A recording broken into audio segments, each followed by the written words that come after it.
Jenengmu sapa? Jenengmu sapa? Kowe takon aku, sak mestine. Takon aku, yo, aku takon kowe. Anu pergolok Maneh. Lah aku wis ngerti lho. sapa? Jenengku, Ya sapa? Bergolok maneh. Jenengmu sapa? aku bergolongan.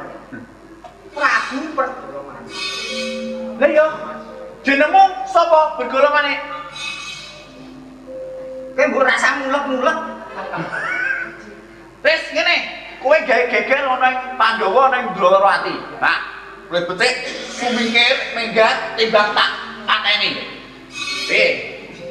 Lah kok kowe arep mateni aku?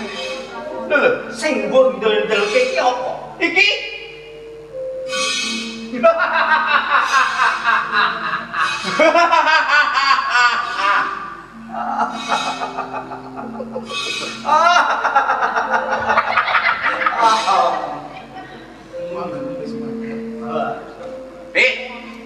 Pinggir, apa? Mati.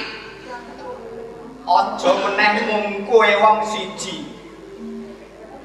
Kabeh sing ana ngamartoke jokno rene matane.